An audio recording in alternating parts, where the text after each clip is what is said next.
It's a few years ago, isn't it? Right. I'm just going to try to grab that. Can I please get all candidates up to the front here? No. This is the mayoral candidates. I'm sorry, but we have to segregate people because that's the theme of the last 2 years.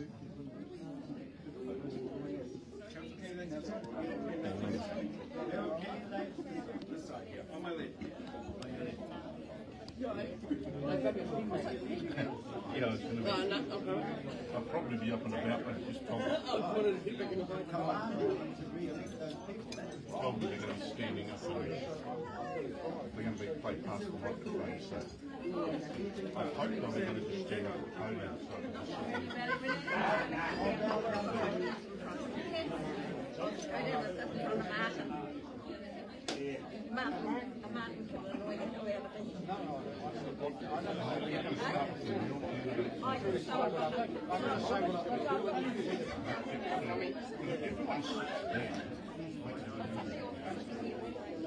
Somebody got hand.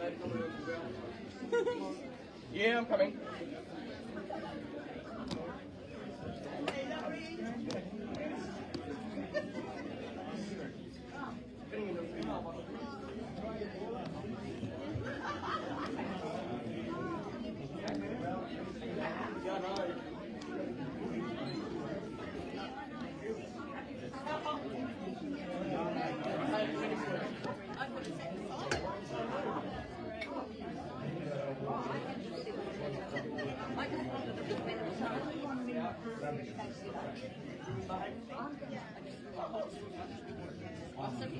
I had a tall man sitting in front of me.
So let me start off first of all with a couple of apologies. There are some candidates who have told us that they can't make it along.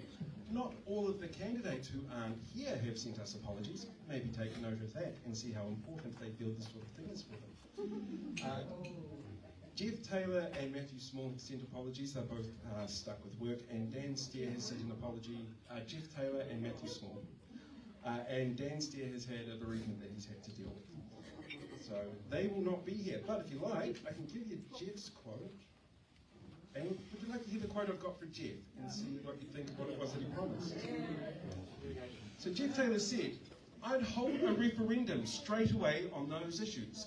The name of Kirikiriroa and the reinstallation of the Captain Hamilton statue, and then this would not be revisited." I'm kind of curious to see if he's still keen on that. Right.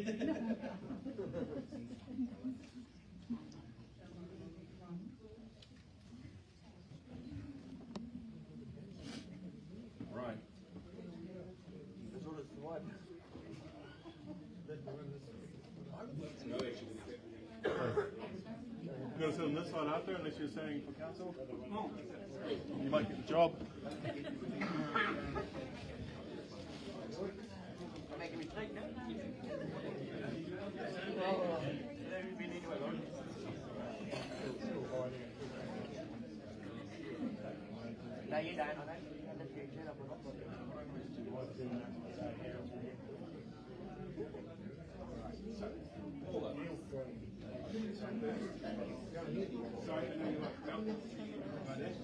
Right, so each of the candidates are going to have 90 seconds to introduce themselves, give us a little bit about their kaupapa, let us find out what it is that they're standing for. I have a timer here, which hopefully does the trick for me. I think we kind of need Neil, we need kind of a punishment for people who go over their time. Any suggestions? What about donations to the Western Community Centre? Sounds good. Then the people are paying for their time. That might be an incentive to extend. Little notes for those that didn't attend, maybe. I could write them, you could sing them. They've got to sing a song. Got to sing a song? Now that is an incentive to stop early. After each of the candidates have introduced themselves, I'm then going to ask all of the candidates some general questions. After we've done that, I've got individual questions for each of the candidates around specific issues that they are dealing with, something that they might have written in their campaign booklet or stuff that they've posted on places like social media. After that, we'll open the floor to questions, and hopefully by then everybody will have had enough of this and will know exactly who they want to vote for. Does that all make sense? Perfect. Right, I'm going to start the timer. Paul, the floor is yours. Good afternoon, everyone. Tēnā tātou katoa. I think many of you here will know that I'm the current Mayor of Hamilton and I'm standing for re-election because I want to build on the good work that the team I've had around me and myself have done over the last 3 years. And I'm going to say this is not about me, Paula, it is about we, the team of council, and how you put that together. So one of the things I'm most proud of is enabling and empowering other leaders, many of whom you see sat down there, to do their work.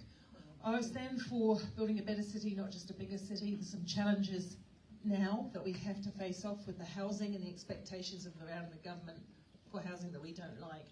Transport is a critical issue always, but it's not about a competition between cars and cycles and bikes and buses. It's about an efficient transport network for all modes. Obviously, you will know that I've been a long-time champion of the environment, being involved in Lake Waiwhakariki and our gully restorations for a very long time. Thank you. One of the key issues I want to comment on, and you could please ask me lots of questions on this, is how we tackle crime. I haven't got a magic wand, can't do it myself, but I can set up some ways that Hamilton City Council can help and involve the community.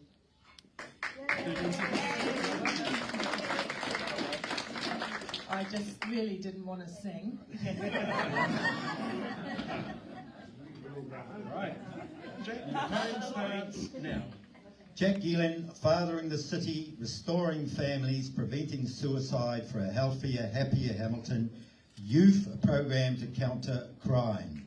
Geelan for mayor, Geelan for council, democracy, transparency, accountability and integrity. Stop council playing off one against the other. Stop executive fat cat salaries and preferred contractors. Stop the high rates, overspending and debt. Stop the high development costs, making homes affordable. Counter high rentals and profiteering. Council flats, refuge for the homeless. Stop elitists cramping on the poor. Freedom, justice, equality, evermore. Geelan for mayor, Geelan for council. Vote for the singing mayor. Thank you very much. Now on for transparent administration, open meetings, yes, public audits and business grants. I will beautify Hamilton encourage use of community facilities, better public transport, safer communities, because with the RAM rating we need to change our youth, accessibility for the disabled, also promoting the interfaith movement, core services, cleaner water, better waste management. Vote for Geelan for Mayor, Geelan for Council. Thank you very much. I know you're anti.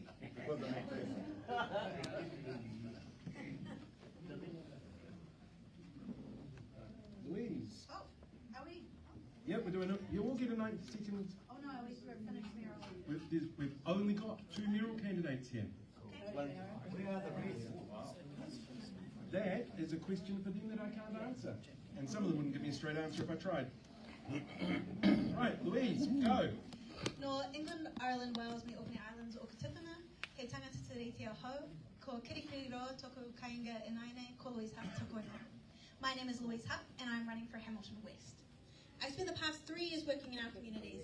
I'm chairperson of GoEco, the largest community organisation dedicated to sustainability and biodiversity in the Waikato, and responsible for the food waste rescue scheme Kaivolution. Thank you. Western Community Centre is one of the places that distributes Kaivolution food. Not only is it stopping good food going to landfill, it also supports the nearly 50% of Hamilton that earns less than $30,000 a year. Our work looks after both climate action and looks after our people. I'm also a senior advisor at the COVID-19 Directorate, so trust me when I say I know what it's like working through government reform and with changes happening at the speed of light. Hamilton City Council needs collaborative, thoughtful leadership that will help us navigate the times we're living through. Climate action has only become more urgent, and the effects of climate change are already being felt. I'm standing for climate action in a well-designed, accessible, vibrant city, and I will save you all from having to hear me sing. Thank you so much. Yeah, pass the microphone down. Right, Angela? Time starts now. Time starts now. Hi everyone, thank you all for coming and for considering the candidates and what they have to say. Thank you to Neil, wherever you are. You always do a great event here and I really look forward to it. I'm Angela O'Leary, I'm a City Councillor. I've been a City Councillor for 15 years and if I'm re-elected, Martin has told me I'll be the matriarch, so that's a pretty massive responsibility. Look, this term I've been Chair of Infrastructure and Operations Committee, and when Mayor Paula gave me the job, I said I don't want potholes and roads and pipes. And she saw something in me perhaps that I didn't, and I have absolutely loved it. It's not, sorry Sarah, I'm going to say it again, it's not the sexy stuff, because it is the pipes under the ground, and it's the cycleways and the roads and all of that, and the water obviously, but it's actually the stuff, the foundation that we build our communities on. So Angela O'Leary, I'm a West Ward Councillor. It's always an honour to serve you, and it's always such a privilege and blessed surprise on that Saturday when I am re-elected, so I hope for that again this October the 8th. Thank you. This is probably a very good time as well just to remind everyone, your voting forms should be arriving in your letterboxes from today. And you've got right up until election day, lunchtime, to get your voting forms in. You can hand them in at any post box, like a postal ballot, but I believe libraries and City Council also drop off points if you don't have a postal box nearby, because they're really hard to find. A little trick though that I learned from listening to Mr. Bunting on the radio, they have more post boxes for sending stuff out closer to rest homes, because older people tend to still send things by mail. What's the deadline? To get it actually mailed in, you'd have to have it sent off by probably the Tuesday before election day. 5th of October? Yeah. If you'd like a flyer with those dates. Oh, there is a ballot box here as well. So super easy to find. 1st of October, did you say? Yeah. But they arrive later. Some do. Yep, absolutely. That's why we have provisional results and then final results. Right. We got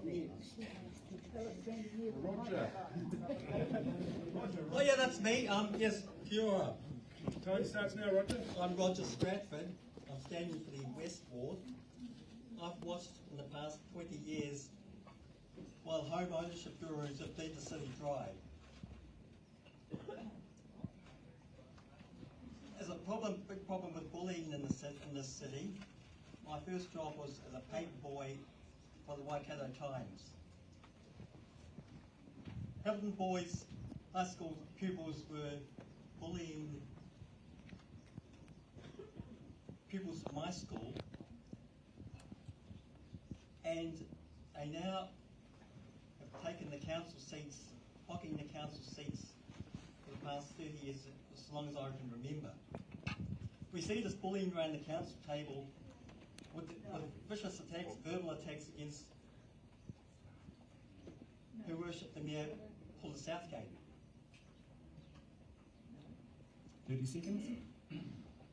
I'm going to address that, and I'm grateful to Independent MP Gaurav Sharma for opening up that conversation.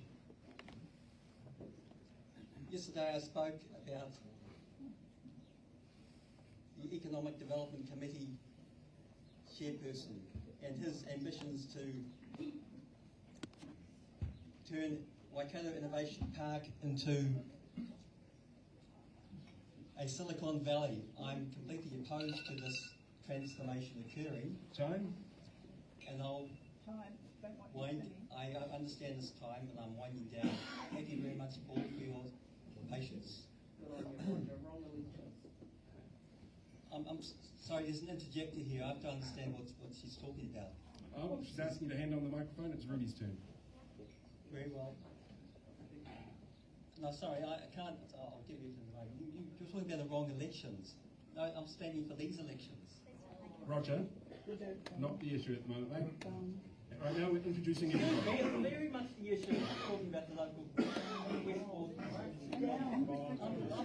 This is the time. Standing for West Ward. This is the time for introductions of the candidates. I have introduced myself. Absolutely. I'm upset with your tone, sir. You can be as upset with my tone as you like. You're more than welcome to leave.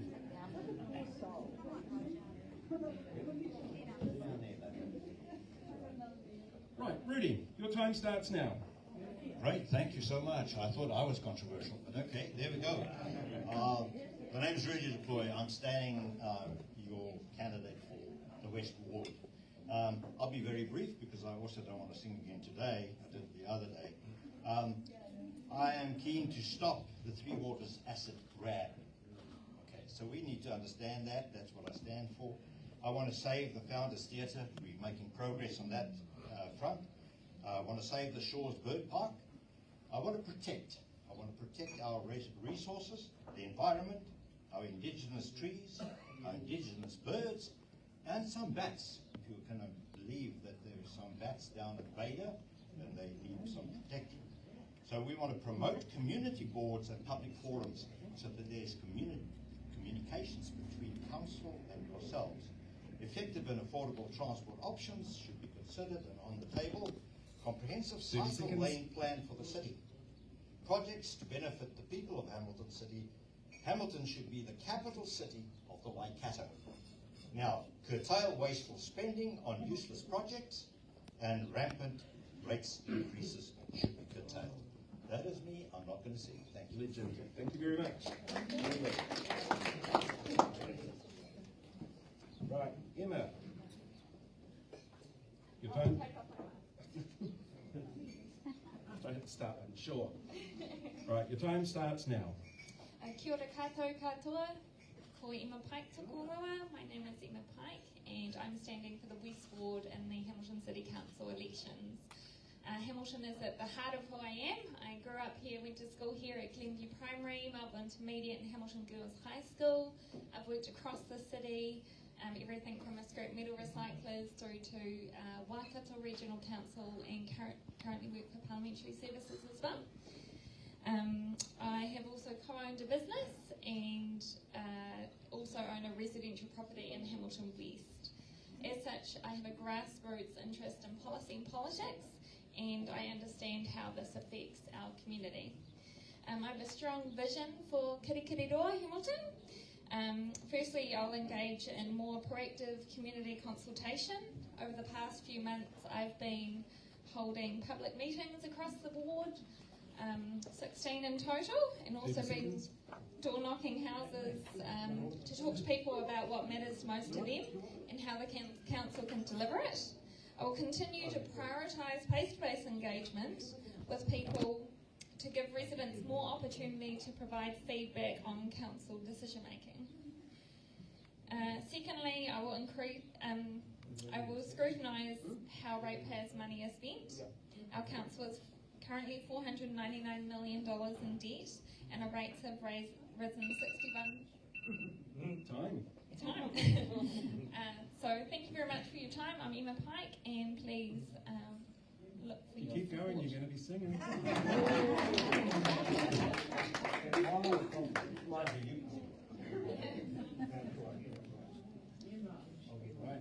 Ready? Go. Hello everybody. I'm not going to tell my name. This is my community.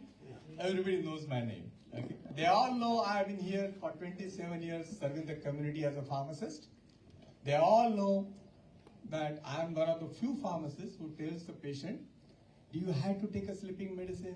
Can you not do with a half a tablet of antidepressant or a full tablet? They also know that I know medicine is not an answer, so I started teaching yoga. When they found yoga is too difficult, well, we are doing laughter yoga here. There are few people who regularly come to my laughter yoga classes. So what we want is solution, and solution for the local community. We don't have council maintained toilet for the mall. We want that. We have seen cars parked on the road. Could we not have a better solution, like a parking bay, so that the roads are safe? 30 seconds. So my first priority will be our community. Second priority is keeping our children engaged. So for those who don't know yet, I'm going to start here chess club right here. From 13th of October, we are kicking away. This is free. Let us keep our children busy so that they don't engage into activities we don't want them to see. Thank you very much.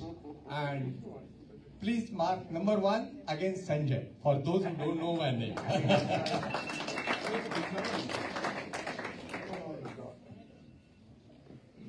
Well done. Hola, Jose. Hola. Kia ora, hello, hola. My name is Javier Gonzalez, and I'm your candidate for the Hamilton West Ward. I am a first-time candidate, so, who am I? Like, I've been asked that question so many times throughout the time that I've been campaigning. I've been trying to do my utmost best to get my name out there and to be close to the community. I've done a lot of meet and greets. You can find me at the lake. I'm there pretty much every second day. You can find me at Garden Place. You want to have some more time to talk to me. But effectively, I've been sort of the person behind, sort of the closed doors, doing a lot of work on Tehuya. I've been working in the Waikato Regional Council for the past 5 years. I started as a policy advisor, then moved into a senior project manager role, and I am the passenger rail lead. So I literally saw Tehuya, evolve from just, a lot of paperwork and a business case to a service that was delivered on track, operational from April 2021 last year, and now it's our rating success. Although some members of the opposition, the National Party, will say otherwise, but we can let them argue that. Spoiler, that's the question I've got for you. So I am standing for a city that embraces diversity, supports its youth, provides affordable, accessible and safe transport, and also has fair rates for council services, and also acts on climate change. My vision for our city is a place with great public transport where children can bike safely to school whilst breathing clean air, and diversity is at the forefront of our identity. And just very lastly, the one thing that made me run to council is that I've been inside the machine for a long time. I understand legislation, I understand policy, but I also understand that we're lacking diversity, we're lacking youth in council, and I'm trying to bring that into council. Thank you very much. First question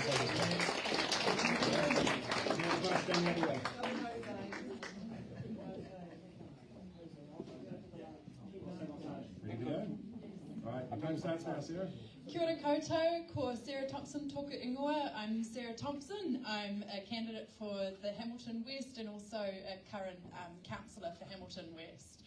I love Hamilton. I live here with my husband and my son, who's almost 2.5 now. So we get to experience much of the city, like the libraries, the parks, the playgrounds and all of that. Over the last 3 years, I've been the deputy of our infrastructure committee, along with Angela O'Leary as our chair, and also deputy of the environment committee. Some things I've pushed hard on over these 3 years have been better transport choices, also looking after environment, and pushing for enabling housing in a way that builds communities. And some projects that I'm really excited about, which have started, but I'm really keen to keep working on, include how many? 30 seconds. Safer school travel. So we've started some school travel pilots. We've also kicked off work on a citywide biking plan and Nature in the City, working with our volunteers to restore our gullies, which are going to be amazing places for everyone to enjoy for generations to come. So I will leave it there, but I'd love to have your support to keep working for a better city.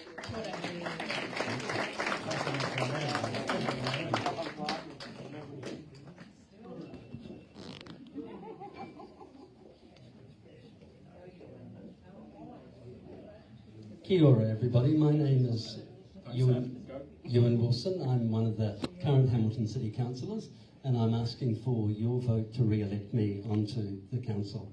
Look, I think Hamilton City Council is at a critical crossroads. With this next election, we will have at least 6 new city councillors on a council of 15.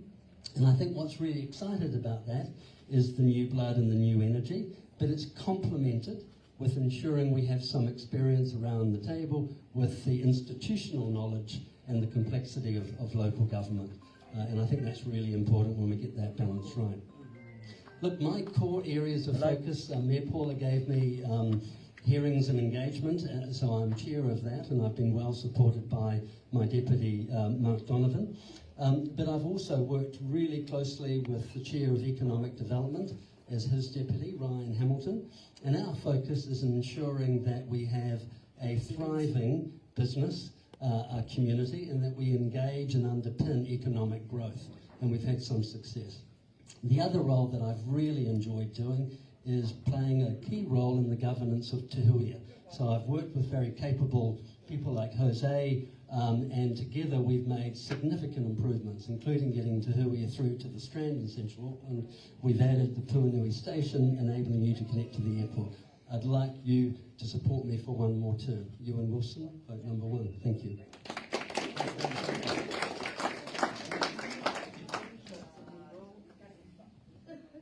Right, Shanti Rao.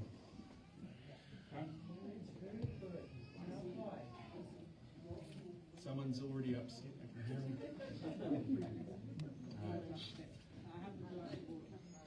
Don't think the baby will. Oh, you might want to keep the microphone away from the speaker. I'm the only one who's allowed to give feedback today. Right, Shanti, your time starts now. Okay. Good morning. You guys, I think still morning, and actually it's afternoon. I've been here supporting this community since 2001. And so, this is like my second home. So now, what I believe in, I love Hamilton. I stand for humanity and care for the community and all the people in it. I have different perspective due to the being an immigrant. Believe a community could benefit from further diversity. I stand strong with the New Zealand culture and believe cultural diversity is very important and needs to be represented fairly. I believe that racism should not be tolerated in New Zealand, but that happens. I believe family violence should be further addressed within our community and should be more action being taken. I value and respect our youth and believe we should benefit from acknowledging their input in relevant issues within our own community. 30 seconds. I believe in giving our youth equal opportunity and a voice, contribute more resources towards looking at solutions around solving the elder abuse that's taking place. That's very important. And so I think I'm here always, and I care about my family. This is a community center is my family actually, friends and family. So thank you very much. I stand for it, what I said, and it's up to you. Please vote, no matter who you like. You don't have to. You don't have to say I don't like it, I'm not going to vote, but please do vote. Okay, thank you. Bye. We've been getting a statement here from Melissa Smith as well, who is also running for Westward. She sends her apologies for not attending in person, but she's fallen ill. Who would have guessed over the last 3 years being sick was an excuse to not do things? But she does say she doesn't want to spread her germs around. She says here, her vision for Kirikiriroa Hamilton is a city where we can all get to where we want to go safely, sustainably and conveniently. A city with accessible public services, warm and affordable housing and a great and sustainable urban environment. I would bring an evidence-based approach to make this a reality. I bring a different but valuable perspective to the decision-making table. My undergraduate degree is in mathematics and physics, and I'm currently studying a Masters of Environmental Planning. I'm working part-time at the Department of Conservation. I am the youngest candidate in the race at 22. Doesn't seem that young. I want to bring my perspectives and my experiences as a young person, a student, and a Hamiltonian to the table. I'm passionate about the city, and I'm excited to contribute to the changes that will be coming in the next 3 years. Yeah, I'm sure it is. We're going to have to get her to sing because it's her statement. I don't need your number one vote. There are a lot of great candidates in the race, but I ask for your support in being elected so that we can move Hamilton forward. Right, do we have any of the candidates for the Māori ward here? That's Melissa Smith. No candidates for the Māori ward. Regional Council. I saw at least 2 Regional Council faces here. Come on up, introduce yourselves.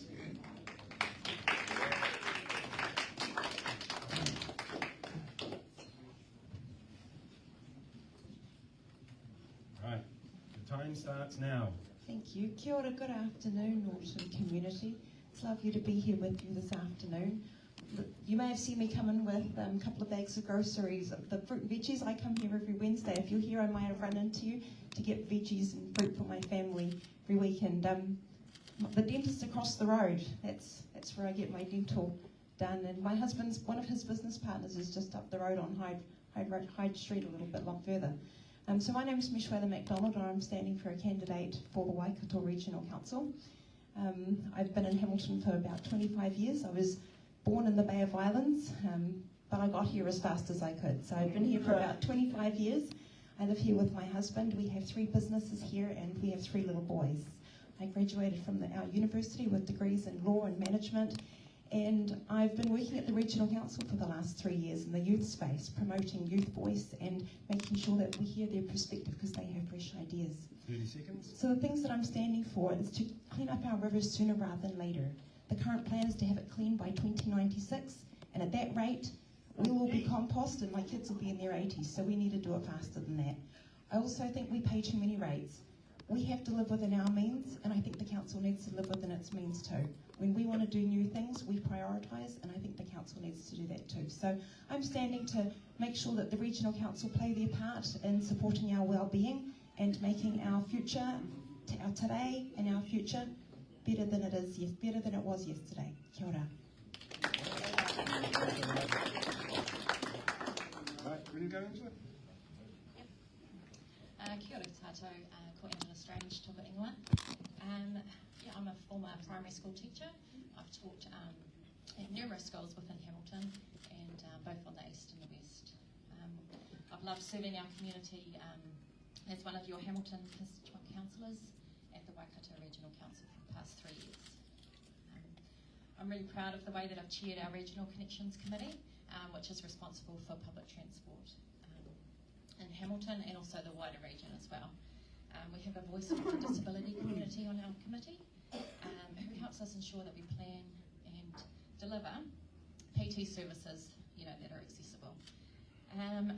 I've listened to our community, and I'll keep listening as well. The Regional Connections Committee, I've built meaningful relationships with our other councils within the region, including Hamilton City, and we work through those issues really constructively together. 30 seconds. Thank you. The environment is also key, and we need to ensure that we restore and protect our waterways. Climate action is needed now, and I see transport as a really tangible way that we can address that. But we need to act now. At Regional Council, every decision that we make is underpinned by climate action. I want a Hamilton and a Waikato for my children and my future grandchildren. So, thank you.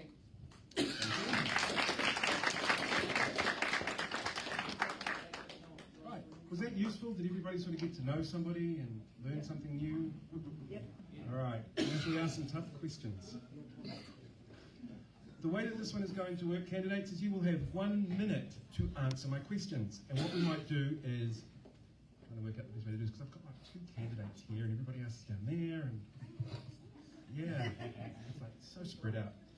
We'll start off with the mayoral candidates, and we'll literally just move the microphone down the line so you can answer these questions. These questions are for all of you to answer. If you want to give a long answer, you're more than welcome to, but again, you'll be singing if it's longer than a minute. If you think it's a yes-no answer, that's entirely up to you as well. But again, 1 minute is all you will have. So, we'll start again with Paula, because she's literally standing right behind me, sitting right behind me. First question, Paula, do you live within the ward or within the city? I live within the city. Done. See, super Oh, easy. I live within the ward. I'm a Westie. Perfect. There you go. Easy. Yeah, right. Do you live within the ward or within the city? Within the city. Cool. West ward or east ward? East ward. Cool. Done. I live within the city, but if I could preface it by saying I have lived in Glenview, Beta, Frankton, and the CBD. Not all at once. Same question. Same question for everybody. I have always lived on the west. West is the best, and I consider crossing the river to the east as going overseas. Oh.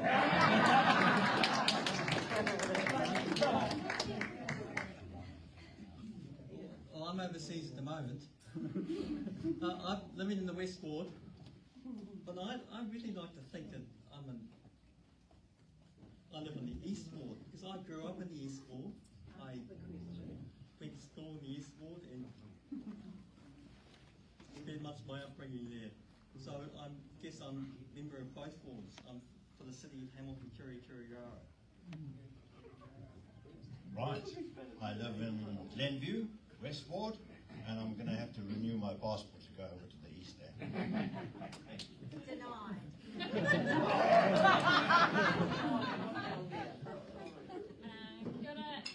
I live in the West Ward, have lived in Hamilton for 25 my 35 years, born in Tokoroa. Thank you. Hello, everybody knows me. If you talk about the last 2 years, the testing COVID times, I virtually lived in my pharmacy. So I can say that I'm definitely a Westie, and I will continue to be a Westie. Thank you. Yes, I live in the West Ward of Thompson Avenue in Dinsdale, and also I live within the city. And I'm originally from Chile in South America, but I've been in Hamilton, Kirikiriroa for 11 years. Kia ora, I live in the West Ward, down the road from the hospital. So, if anyone ever needs a car park. Oh, no, that's a campaign bride.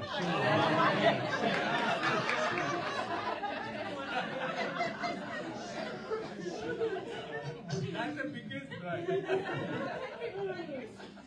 One that we may all take up. Look, I live in Hamilton West, have since moving here in '84 after coming out of the Air Force. But every day as a city councillor, I work passionately for all of the city. It's not divided between east and west, but today I'm definitely standing in the west.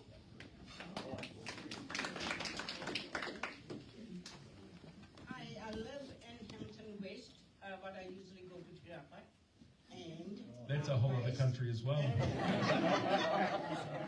but it's all, well, I go to Auckland too, I don't want to go to overseas. From experience, that's a very different country. Actually, I'm born in India, Punjab. Cool. Thank you, guys. Right. Hold on to that mic, Shanti. What we'll do is we'll work our way back for the next question. Okay. How do you propose to mitigate the negative impact that opening the Peacocks subdivision will cause to other southern suburbs in terms of the stretch on infrastructure it will cause? Yeah. Oh, you think that's harsh? Just wait. I can say no comment. Good idea.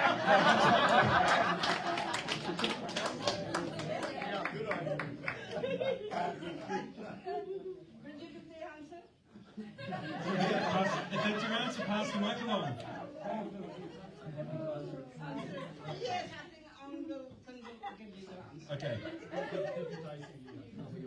Yeah, same question along again? Yeah, look, I think there's actually a really exciting opportunity. Peacocks is going to be our finest development. We are doing the gold benchmark standard in everything we're doing in Peacocks. As a flow-off effect, I think it will help to rejuvenate the south of Hamilton. And I've actually was putting brochures in there today, and I realise how much work we need to do in revitalising this part of the city. But I think we can leverage peacocks and make it better for all of the south of Hamilton. Perfect. I also think that peacocks is an opportunity. So, for example, we've got a target with Nature in the City to increase biodiversity cover to 10% from a very low base 2%. We're protecting 20% of the land in Peacock because it has extensive gully systems, so there's amazing opportunities there. Also, we're ensuring that we're providing for biking and public transport from day one within there to reduce the amount of vehicle travel to and from that area, but also through our biking network plan and working regional council, Angela Strange, shout out to her, to provide better public transport. We can also work with that. The schools, so there's going to be more investment from government going into the schools there, and we can work with Melville Intermediate and, well, the joint school to put in better facilities for indoor sports and recreation, and really like we have in Rotorua. So great opportunities there too. Thanks for the question. So I think it's all about well-planned and well-managed growth. So we don't want the market or a street council's capacity to keep up with growth. You know, you see suburbs like Hillcrest, Hamilton East, where infill housing has gone in, and you've got car parks everywhere, poor public transport connections, rubbish collection being quite a mess. So we need to make sure that we're planning ahead of time, that we're future-proofing our city, and that actually from an infrastructure perspective, whether it's roading, public transport infrastructure, cycling facilities, that we are catering for that now in the needs for the future, because the ones that will be dealing with, you know, the ripple effect of greenfield projects sort of not being able to keep up with, you know, the additional demand will be our children and our grandchildren, really. You know, this is sort of thinking 30, 40 years ahead. So that's what council should be doing, and that's what we should be focusing on. Thank you very much. In fact, I am going to take a leaf from his book. He said, Ripple Effect of the Future Development. What comes to my heart is Rotorua. So we'll take a page from their developmental book and use all the technology they have used for decent sized sections, at the same time good drainage and also good transport system, both public and private. So I think we will take something from there, and definitely we will work on the Rotorua, which is at the core of my heart.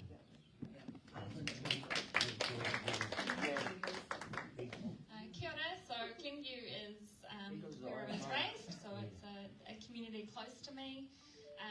I understand that peacocks will bring a lot of pressure onto the south of Hamilton, and I'd definitely be advocating for more investment in community structures. I know Glenview Community Centre is already stretched, so I would look at resourcing that or building new facilities to ensure that our community in Peacocks is just as supported as the rest of the suburbs.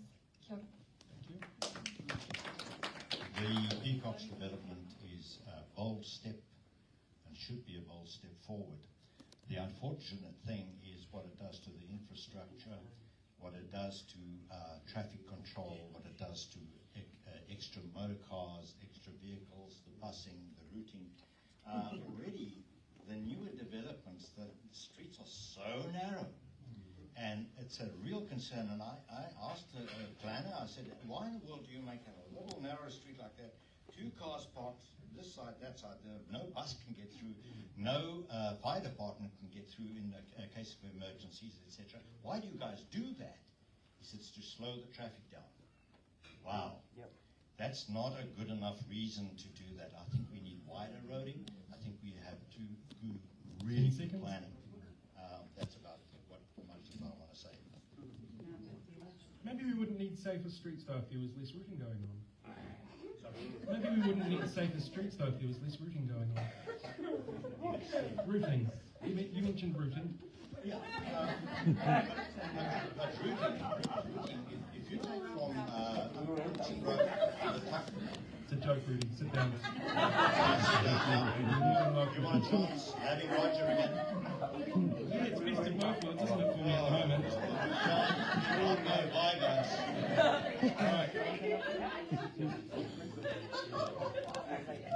Right, so Roger? Peacocks, it's already causing some problems.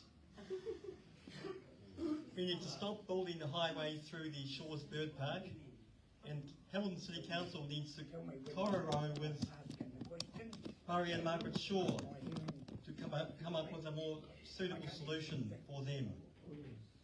There must be some alternative routes. Thank you. Thank you for keeping it under a minute. Peacock, not peacocks. Peacock is not, no, that's okay, common mistake, is something that is going to wrap its arms around those southwest communities and draw them in because it's going to be its neighbour.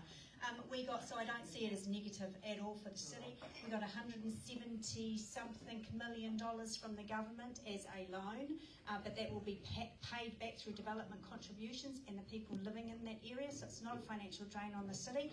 One of the really exciting projects and opportunities is the Bikes on Pipes. So there's a poo pipe, and we're putting a bridge over the top of it, a walking and cycling bridge. That's sustainable stuff. That's future stuff that we need to be doing. Look, Peacock is absolutely not a drain on the city. It's something that will give us so many opportunities for the future. Thank you. So if you cast your mind back 3 years to the last local government election, I was running for mayor, and I really like to give our former mayor a hard time at candidate events. And I said to him one day, Peacock is this new development, and I went to a council event and I said to a staffer, tell me about these cycleways, tell me about these bus routes, tell me about this beautiful new infrastructure. And the poor city council staffer was like, oh, I'm not sure. And so I said to Andrew at one of these events, we got to do better. We got to do better. And he said to me afterwards, Louise, yeah, we will do better, we will do better. But that is still what I firmly believe, that if you're going to go to the expense of building a new suburb, it needs to be top standard. You need to be future-proofing it, not coming back in 20 years' time and going, oh, we should have put a cycleway in there, oh, we should have made a better bus route. And it's also about equity and making sure we're putting money back into our existing suburbs so they're not left to turn to poo.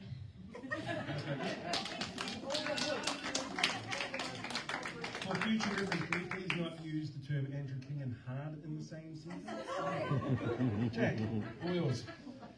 Yeah, being a voice for the people, I think it is a wonderful opportunity for the infrastructure to be put in place.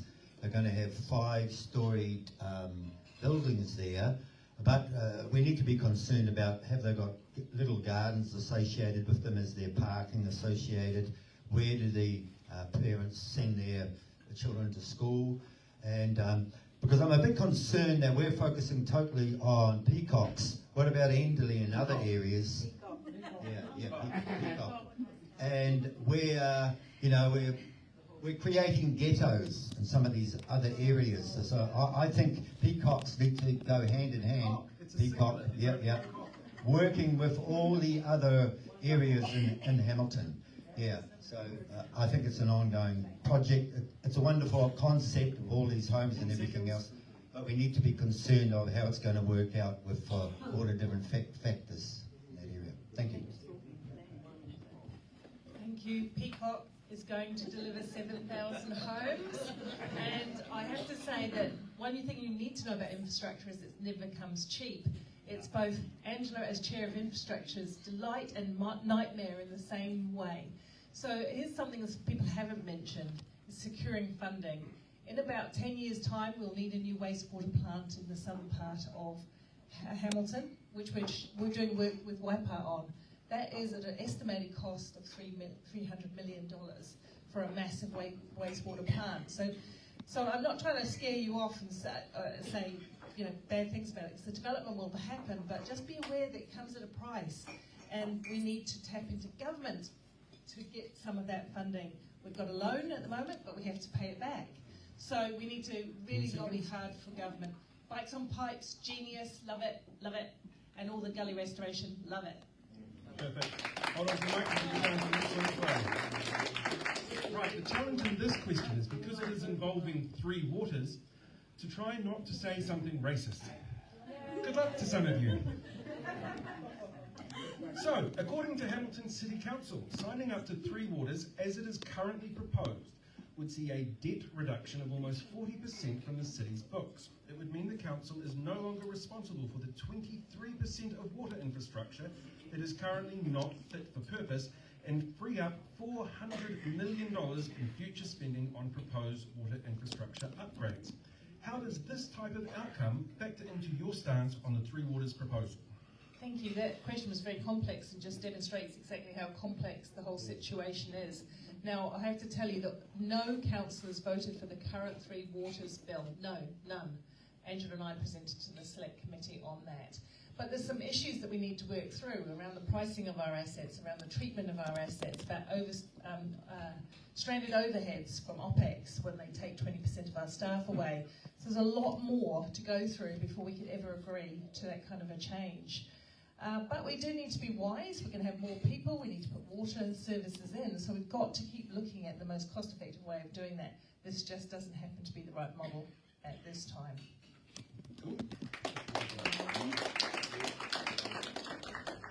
I want to know what the implications of the contract are and how the stakeholders are written into it. We the people. Who owns the water? The water belongs to everyone. And I think we hand over control of the water and the infrastructure and everything else to a group of corporates or to entities that have absolute control. I think there's a big problem with it. So I'd like to know what the implications of the contract and how we, the people, are written into it. Surely as a mayoral candidate, it's something you should have researched by now. Yeah, but I mean, we've got the understanding of the Mangai having full control because the Tainui will have like 50%. Do it at all. Yeah, so we need to understand the Treaty of Waitangi and our benefits and how it applies to all of us. Because when you don't know, it becomes a secret agenda. Perfect. Thank you. Right. Louise, same question. Can I just have a moment? Absolutely. Would it be easier if we pass the mic down to No, Andrew? it's okay. This is my second election with Jack, so it's all right.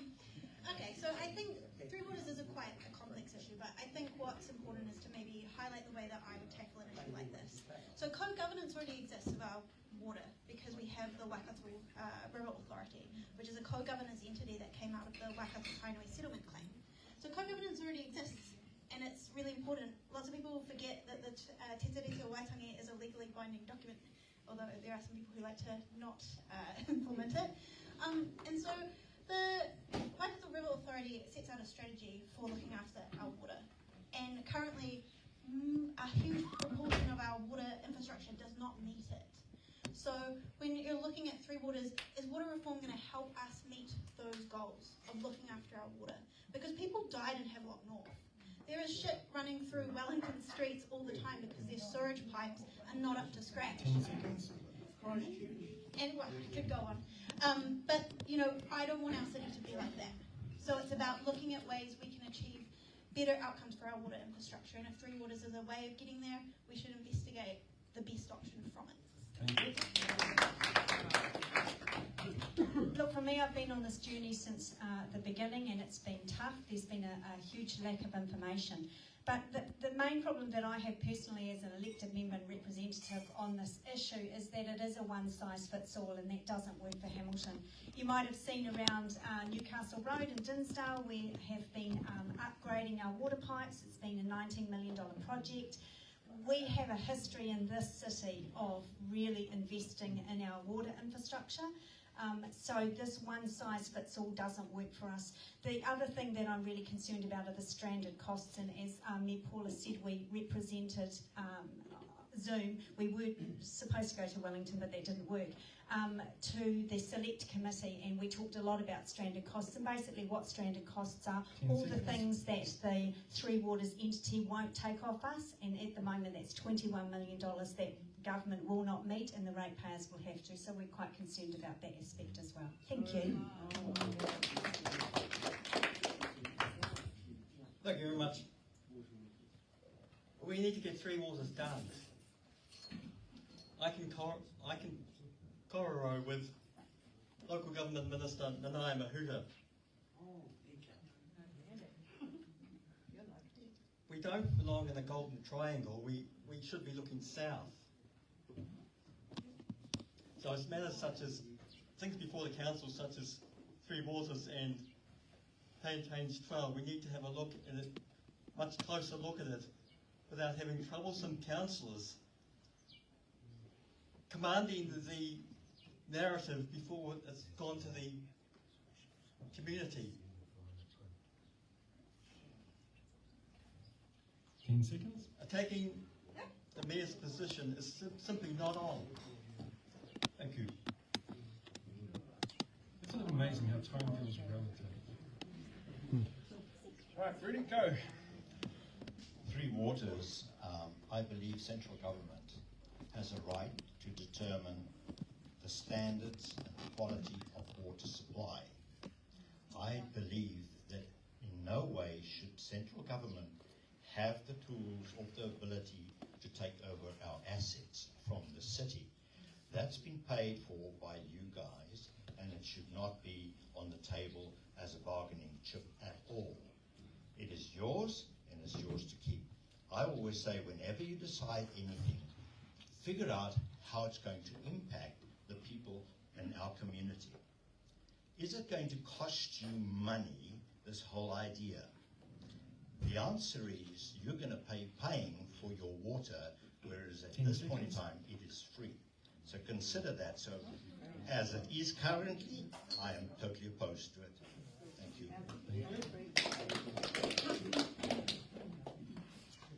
Kia ora. First of all, I acknowledge that every New Zealander is entitled to safe drinking water, to protecting our rivers and our oceans. That's a very important issue, and we need to make sure that we are looking after that, and that we are ensuring that every New Zealander does have clean drinking water. I'm aware that currently not every New Zealander has that, and we need to make sure that cities are held accountable to ensure that infrastructure is up to scratch. Personally, I think that in the current form, there are some complex issues for the Three Waters, and I would be an advocate in investigating further into that and making sure that the implications on the ratepayer was looked into.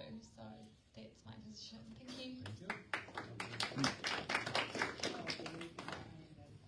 Regarding Three Waters, I feel we should break those silos, the central, the local, whatever. As a nation, let us decide how many high technology power plants we need, the purification plants we need. Let us decide how many different ways we can make our water best.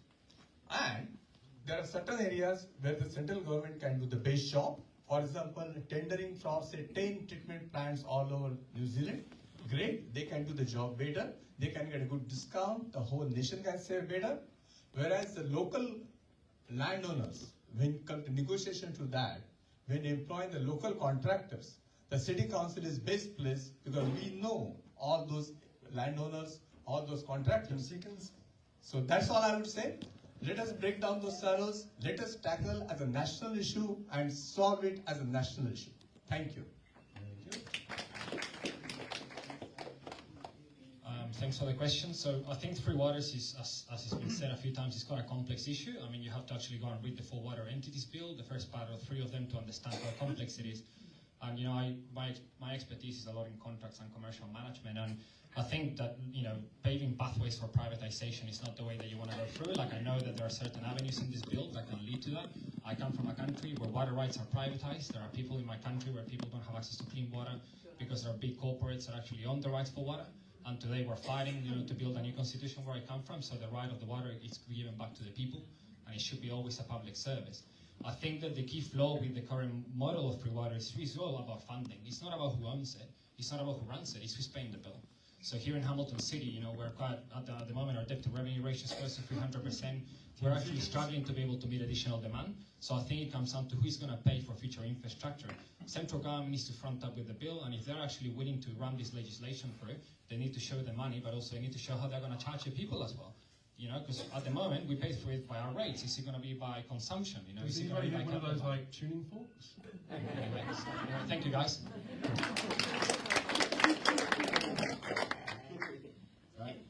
Thank you. So investing in our water infrastructure is critical for enabling more housing, supporting housing affordability, responding to environmental issues. And we've got the gap between what the city can afford and what we need to do over the next few decades is huge. And so I think that we do need to be looking at some kind of reform, and so I've supported us having open conversations with government on this. But what I can't support at the moment is the current model, which essentially proposes an entity for Hamilton, Entity B, which covers 22 councils in area over Waikato Bay, Plenty and Taranaki, which means that it doesn't have potentially a local understanding of our needs as a city, but also we have very little influence as a city over where infrastructure is prioritised. So I'd like to see that city influence strengthened in a more regionalised approach. It's a complex issue. The reality is, let's just quickly visit what Three Waters is, because a lot of people think they know. It's drinking water, sewerage, and stormwater. That's the first thing. So that's what it is.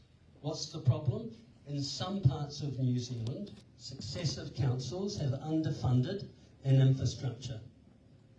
The government's solution is we need to invest broader than the rate take, because ratepayers can't afford what needs to be invested, and their solution is to create 4 mega entities, take the assets from council and change the ownership and governance model. I stand against the current reform, not because we don't need to reform how infrastructure is funded. It's the current model isn't fit for purpose. It will lead to water meters, I guarantee you, within the next 5 years.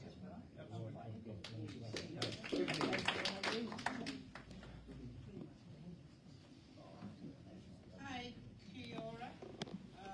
Namaste. Now that's my language. Now talk about the waters. That's the Three Waters. Do you know how much water we waste in our home?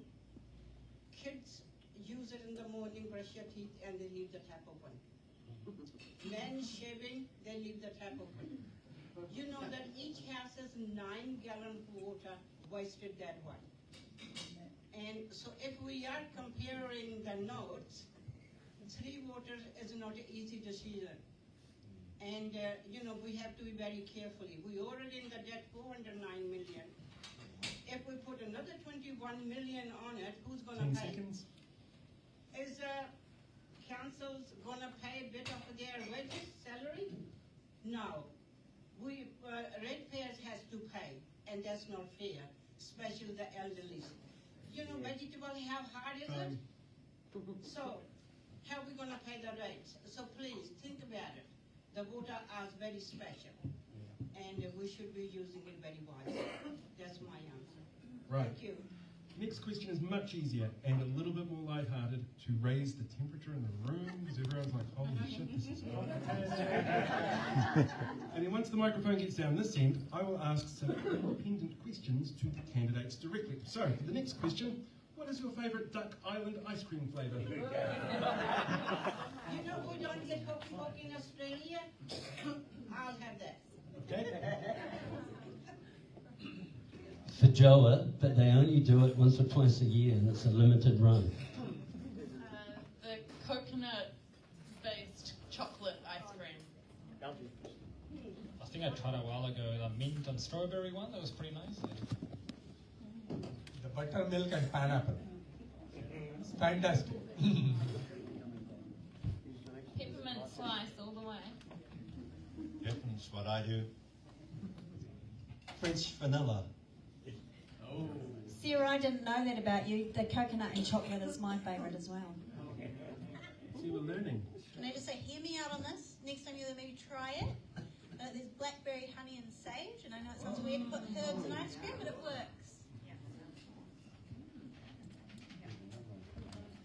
French vanilla. Salted caramel. By the way, this is just for me. I just wanted recommendations on what to do after. Right, let's ask some pointed questions of the candidates directly. For our two mayoral candidates that we've got here, Jack, you can go first on this one. I'm going to give you a quote, something that's been taken that you have said, and I would like you to finish off the quote for me, and then tell me whether or not you still stand by what you said. Right. So your quote starts off with, "It's the frogs." It's the frogs. Blimey, I don't remember that one. Where is it? What's the context? You said this on your show on Free FM. Blimey. Can't remember that one. Okay, the finish of that sentence is, "The CIA makes them gay with drugged water." Oh yeah, well I have a program that's a bit out there and extreme views or whatever, so I test people on different ideas. Okay, You know what I mean? let's test you on an idea then. You spend time outside Waikato Hospital protesting abortions, a deeply personal issue for many. What gives you the right to dictate a woman's right to choose what they do with their body, and how does this translate to you being able to run a city? Right, now, if a woman having an abortion or having a child is going to affect her health, okay, I'm pro-abortion in that context. But when you, pass a law to say abortion is okay in every situation, and as a Catholic, we believe that every life is sacred, and we have a pro-life vigil, working in my cousin who's a bishop, he does it outside abortion clinics too, where you have a candle and you think about that fetus being aborted. So to me, it's the killing of children. So, I mean, violence is an issue in our community. So if you're going to be violent towards a child, therefore, you're going to advocate violence in the community with ram raiding, with whatever else is going on. So I'm against violence altogether, and I'm pro-life. Right. Paula, this is a quote that you have said that has been pulled from one of your social media posts. "I can and I have made tough decisions and..." I have made tough, I don't know, I'll continue to do so, but I know I didn't say that. I can and I have made tough decisions. Yeah, I don't know. "And had blunt conversations in Wellington and elsewhere." That's true, and I have had blunt conversations in Wellington, and nobody's been in the room with me sometimes, so sometimes they speculate that that hasn't occurred, but they weren't there, so I'm not sure how they knew. Your very pointed question. You and Councillor O'Leary have worked together to find workarounds for Shaw's Bird Park and their ongoing issues, which is run by a couple who have flaunted COVID restrictions, worked with alt-right media personalities now before the courts for distributing prohibited material related to the Christchurch massacre. How do you, as Mayor, find an approach that balances some very strong emotional responses from people around this issue? I think it's really important to give people information that's accurate. But at the same time, I have been endeavouring to do that. All the time, the information has come up about the Shaw's Bird Park. That project has been on the books well before I became mayor, but the facts around it are the facts around it. Having said that, Angela and I have spent many hours around their kitchen table over a cup of tea, trying to encourage them to negotiate their way through the process. The road will not be moved, but we have assured them that the ponds will not be damaged. The trees that they planted, except those ones recently, will be restored. We're planting 17,000 trees in that gully network, and we will improve the access, including the parking, to enable people to enjoy the bird park. Pardon? Yeah, we're going to protect the bird park. And so what I say to people is I do not want Shaw's Bird Park to close. I want us to reach an agreement about how the road can go alongside the bird park that enhances the bird park and allows people to get there. You're going to pay Murray Shaw for that land? There is negotiation through the courts for their payments. I'm not going to comment on negotiations on price of property. That's not the role of the mayor.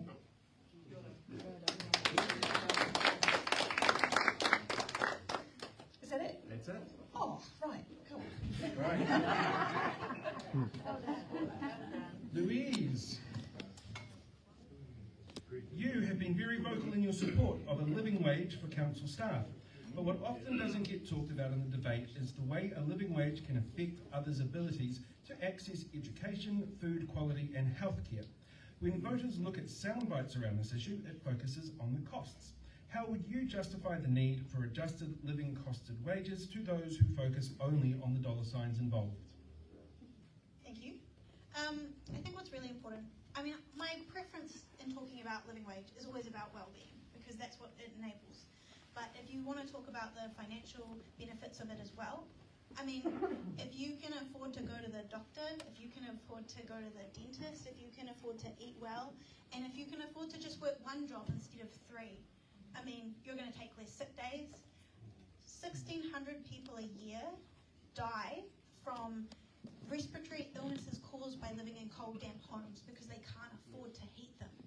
So, I mean, if you're talking about workforce turnover, you're talking about literally losing people from your employment because they can't make ends meet. So it comes down to not just the fact that you have a thriving employees, but it's also the fact that it costs you less as well. So, I mean, it's just an all-round win. I mean, I want people to be able to thrive in the city, and being able to afford the cost of living is one of them. Thank you. Angela, as chairperson of the Infrastructure, gotta get the words right, Infrastructure and Operations Committee, you've been integral in overseeing a number of large projects around the city. What do you see as the biggest challenges in this area facing the next council, and what would you propose be done to tackle those challenges? Paying for that large infrastructure and paying for all the things that the city and the people of Hamilton have told us they want. Here's a really good example. We have $400 million over the next 30 years planned for walking and biking infrastructure, PT infrastructure, but we only have $97 million budgeted in our first 10 years. We can't pay for it all. And the frustrating thing about some of the Three Waters reform and some of the other reforms is I think central government should have been focusing on that. Since 2007 there was a report done that Councillor Wilson and probably Councillor Thompson will know, called the Shan report, that laid down in plain English that ratepayers simply can't continue to be able to afford the infrastructure needed, particularly because we're the 4th largest city. So paying for this stuff needs to change. That's the significant thing that we're going to be facing. Thank you. Thank you. Roger, you've stated in the past that the city needs to celebrate, not denigrate, historical figures Sir George Grey and Gustav von Tempsky, who played large part in the Waikato land wars. That Māori should be banned from Garden Place between 6 a.m. and 9 p.m. until they can explain that attitude, and promoted a petition to free the Christchurch shooter. How does this make it possible for you to work with Hamilton's massive variety of cultures that are represented within Kirikiriroa? I was speaking about these elections here, with regard to statues. I think it would be a really good idea to have a statue in the Memorial Park of King Charles III to show our patriotism and support for monarchy in the UK. Now the next one. I understand, yes. I'm a regular user of buses, and if people get in my way when I'm trying to get off the bus, and I get pretty annoyed, and sometimes I miss my stop. So we all lose our temper sometimes. On the final one, yes, we need to take into consideration the mindset of what's happening, the hate speech and the social media. So the origins of that, the reason for that is that overseas there have been, at the London Underground, Islamists have been committing crimes against Europeans, and we need to have a look at the Christchurch mass murder in terms of the context. Thank you. Rudy, in the past you have magnified through social media platforms content from Voices for Freedom, December 6, 2021, who have stated they wanted candidates to run in this election with the aim to make the country ungovernable, and criticised council on your own platforms for taking steps to limit the spread of COVID and keep people safe. Why should voters trust your intentions this election are really for the greater good of Kirikiriroa?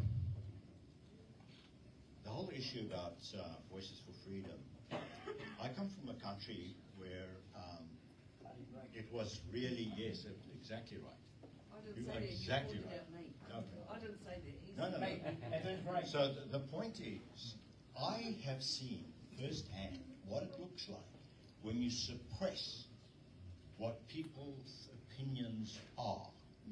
It goes underground, and when it comes up on the other end, I tell you something, it does not look good. So my point of view is everybody's voice needs to be heard. You need to listen to people all the time.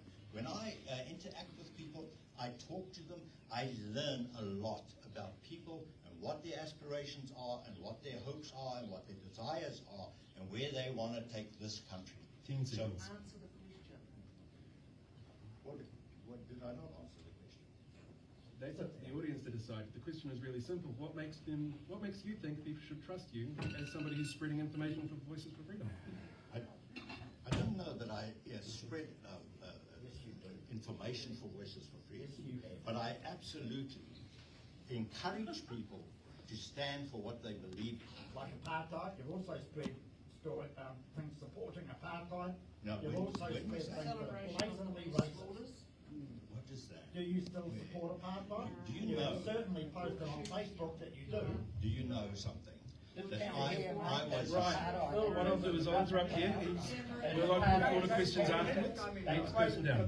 Married woman, and there shouldn't be any bloody married woman. We're all the same. These people that got up and voted for the bloody married ward need booting out of our country. Sit down, sit down, Brian. Sit down. Sit down, Brian. We're all bloody one. Brian, We're getting sit a down. fistful of shit every time there's marriage. Brian. Oh, they got poor bloody Brian. health. Brian, sit down. Problem, mate. If they can't go to the bloody doctor, that's their problem. Brian, sit down, Brian. There's a part of it. That council's got If you've got bloody a part of question, it. sir, Let's hear what you say. Sit down, I've Brian. got questions here for each of the candidates, and Oh, afterwards you're I'll married. move You're on. married. Don't forget what they did to the white man too. Right. Emma, on the campaign trail, I've seen you talk a lot about the issues that are important to the voters you come across, but not a lot about the issues that you are passionate about yourself. Research has shown that the areas elected representatives are passionate about end up getting more attention and are more likely to be worked towards. So for you, what are you most passionate about when it comes to improving Hamilton, and how would you go about seeing that happen? Kia ora. So my views are around, or my priorities are around stronger community engagement. As I said previously in my introduction, that I want to increase face-to-face community engagement, making sure that we're giving voice to the people and encouraging them to input into council submissions and council decisions. I think that's really important. I'm looking at working across the city into minority groups as well. I've currently been learning Hindi and I'm making an effort to try connect to our people, and I think that's really important, that we're giving people the platform, encouraging them to be involved themselves, because we've got 38% voter turnout last election. 10 seconds. Yeah, so that's what I would do.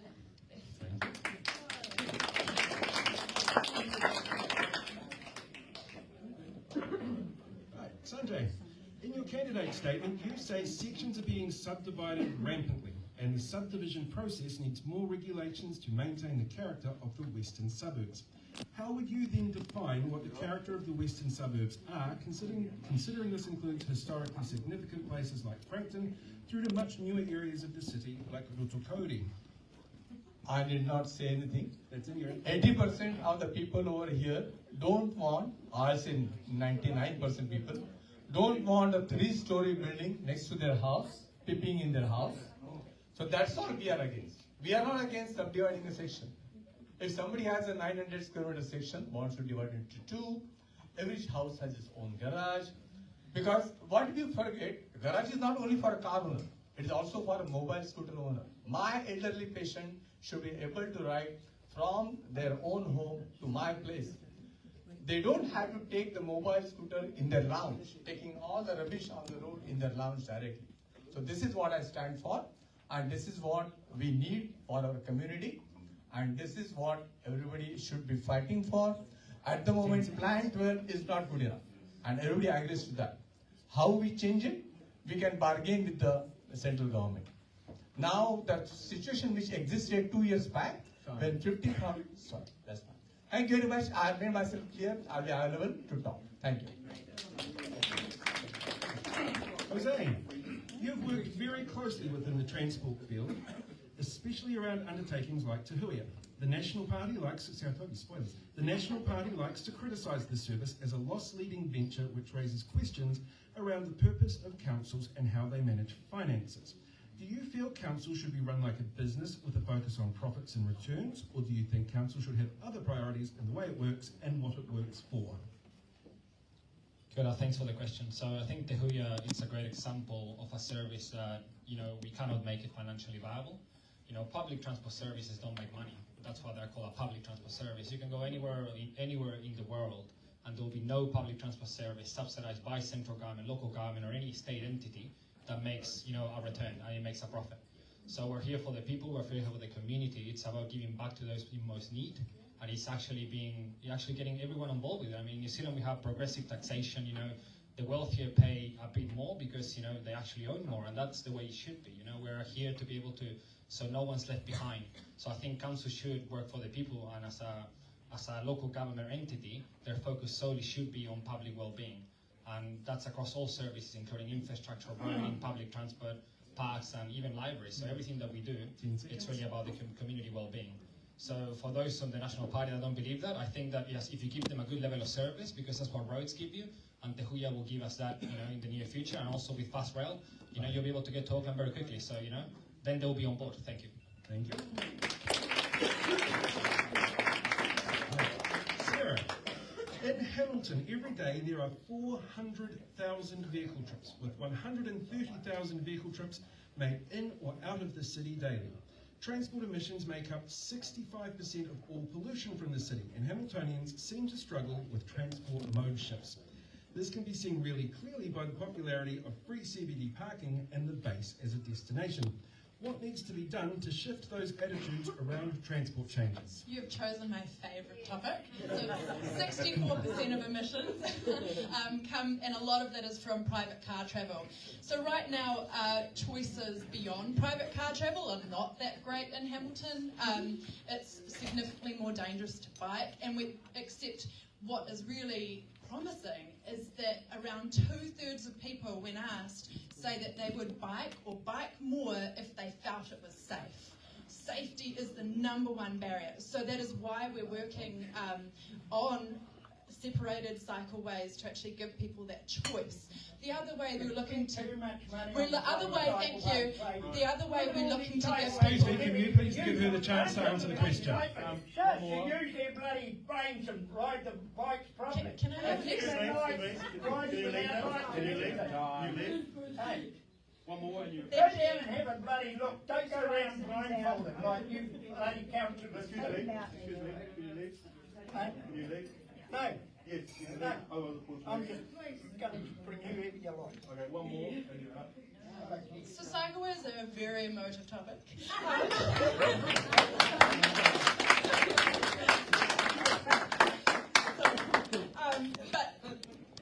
I am very passionate about making it safe. We recently had a woman, a 28-year-old woman, killed biking on her way to work in the central city. That is something that I never want to see happen again in our city. The other thing that we're working on with Regional Council is a grid of frequent buses. So right now it takes forever to get to somewhere on a bus for most routes. But you know, the Comet route, it goes every 15 minutes, it's direct. We're looking at moving it to 10 minutes, bringing in the Meteor, bringing in a crisscross of direct frequent buses. So actually, it's a cool choice to take the bus, and it's convenient, and you don't have to wait forever. Thanks. Ewan, you have a strong background in business management, which obviously has its benefits with such a large organisation. It's a $4.5 billion turnover entity for Hamilton City Council, one of the largest in the city. I lost the place of my things that I wrote, isn't that great? The creative sector in New Zealand brings in as much to the GDP for this country as the forestry sector, but often seems to be targeted by candidates who consider it a like to have, not a need to have. What do you feel is the role for the creative sector in the growth of Hamilton going forward? Well, look, thank you very much for the question. Can I first just make a quick comment, and I'll use up some of my time. I proudly stood and voted for the Maori Wards.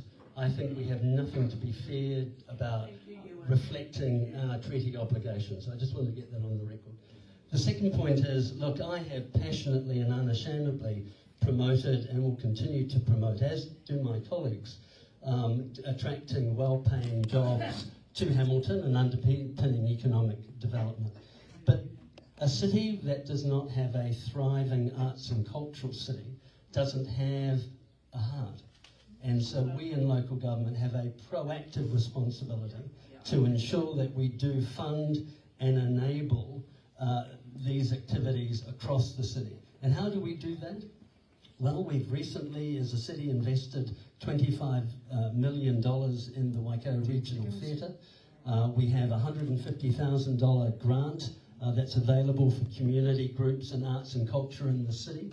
And we do a number of things, and I think that's likely to continue. Thank you. No, Shanti's right there. She's just getting a bit of you. Right, Shanti, you have said you see Hamilton as a safe place where we care about our neighbours. As of July this year, the New Zealand Police report Hamilton has had increases in robberies, burglaries and theft. What role do you see Hamilton City Council having in breaking this trend and making sure Hamiltonians feel safe? Kia ora. I hope you're not getting tired. It's just like at 2 o'clock, we're just about to finish anyway. I could certainly do with a moi, that's for sure. Okay, now my answer is know your neighbors. And don't put all the blame on the other people. You should know who's living next to you. Make a friends. Keep eye on the elderlies. The people cannot go or they haven't got anybody to look after. If you have a barbecue once a week, you know, you would be so famous. Well, yeah, making the food like Indian curry. But that's not the point. Not the way I cook it. 10 seconds. What I mean is, you know, you get the neighbors together and, you know, they love it because you know that you look after each other. And that's the very important thing. And the talk about the bus, Sorry. Sorry. I missed the bus. Missed the bus. Right, I have one final question for all of the candidates. And then we will open up the floor to questions. Questions, not statements, questions. And if they're a statement, you'll be interrupted or stopped. So, the final question for all candidates, and again, this is a very overly complicated one, so please pay attention, because I don't like repeating myself, unless I screw up and miss my lines. In this lineup, and some that aren't here, Donna Pickeri-Phillips, there are people who have spread dangerous misinformation and disinformation over the past few years, supporting organisations that have said they are actively trying to undermine our democracy, publicly spouted information that can put people's lives at risk, and encourage their followers to undertake dangerous behaviours or harass people with different beliefs. How do you approach working with people who hold these viewpoints for the betterment of the city? 1 minute to answer. Me? How do you work with nutjobs who think COVID is a hoax and versus the freedom of saying? Give them a peanut butter sandwich. That could work. Yeah, I think nut job it is very hard because we don't care, you know, how to look after your youth, because they know that they think that we don't care, but we do care. What they need is time to listen. Listening is very important, because when we don't listen, we keep on zapping whatever we want to say. But if you're not learning, you're not listening what they are saying. We're supposed to have the time to listen to them and see what they're saying and try to do that follow. I think the other thing is we should look after our elderly, because we are all getting older and we should look after them. Again, speak for yourself. I'm not getting older. Hey, you are too, remember? You're younger than me. Still, we are getting older. But, you know, if we don't look after somebody else, nobody will look after ourselves either. That's because time, they're gonna Sean. say we don't care. Thank you. Okay. Thank you, guys. Ewan. Who's next? Thank you. A couple of things. I mean, first of all, I have faith in the voters that you will take just a bit of time The same voters who put Siki in. and read as much information as you possibly can about candidates before you cast your vote. The second thing I would say with certainty, the current incumbent councillors, each and every one of them on the east and the west, have served this city really well. So if you're looking for a safe place to vote, that would be my first step. The third thing I would say is we only need 8 around the table to ensure something passes. When you're elected, you have to work with everyone. But clearly, my role would be to highlight when I think somebody's advocating that something is just fundamentally untrue or unsafe, and then work with my colleagues to make sure that the resolution is passed without their contribution. Time. That's a no for Donna for Kelly Phillips. Oh, you just in general don't vote for her, please. Do not vote for her. Spread the news. Right, Sarah, go. Thank you. Yes, please do vote firstly and look into each candidate before you vote. But ultimately, when you run for council, you know that you're going into the job not being able to choose who you work with. So you've got to be prepared to work with anyone, or at least graciously tolerate them. And so I think ultimately, no, you do work with everyone. There's almost always areas that you can agree on, and there's almost always value that someone will bring, even if you disagree fundamentally on other issues. So it is looking for the best in people as well, and looking for the ways that they can contribute. And so I think it's just about taking a really professional approach to the job, understanding that you're there to do the best job you can for the people you serve, and it's not about who you like or don't like, or agree with or don't agree with. Thanks. Perfect. Thank you. Kia ora, thanks for the question. So I'm not affiliated in any form or shape with the Freedoms and Rights Coalition Party, Voices of Freedom. Actually, can I just pause you there for a second? Sorry, this was a question my ex-wife actually told me I should ask. Can I please see a show of hands of anybody here who has knowingly spread on their social media platforms content from Voices for Freedom, the Freedom and Rights Coalition, the Outdoors and Freedom Party? Well, they're not going to admit to it. Oh, I know, but that's one of the reasons why we need people to do the research, because it's really easy to see. Hand up, Roger. Roger, Jake. Yeah, you're both guilty of it. I've just shared memes. I apologise for interrupting. I'm gonna get another minute, right? 60 seconds. That's all started, yeah, go for it. So yeah, I'm not affiliated to some grassroots movements. I hope that they don't get anywhere near local government nor central government.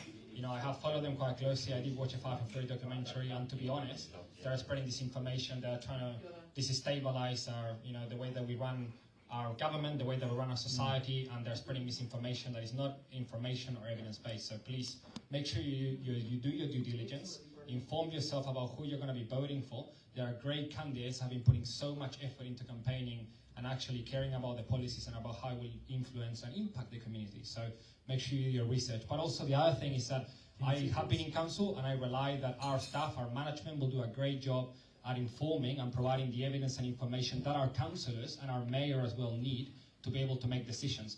Those people are not actually part of these groups, so they will hold them to account as well, because what council staff do is great. And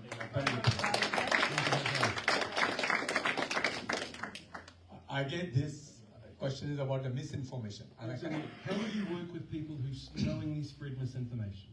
I have an experience of tackling misinformation very widely. Last 3 years, I had at least 15 such encounters whose decisions were based on misinformation, because misinformation about vaccination. I am very proud to say almost 95% of them I had a chance to discuss scientifically. I requested them to come out with their evidence. When I presented my evidence, I presented them the three, what we are doing: vaccination, mask, social distancing has worked and saved us life. Ultimately, I succeeded. So I'm very happy to say that I was part of informing people where misinformation was dominating and overpowering. Thank you. Thank you. And thank you for the work that you did during the pandemic. I think it's greatly appreciated by the community. Yeah, the pandemic it worked very well. Thanks. Kia ora. Yeah, so I agree that there are some dangerous viewpoints out there with a lot of misinformation, and I think it is important that as voters we do our research and due diligence. I personally believe in scientific-based theories, and think we need to make informed decisions overall. In terms of working with someone who maybe have a different point of view. The technical term is crazy town banana pants.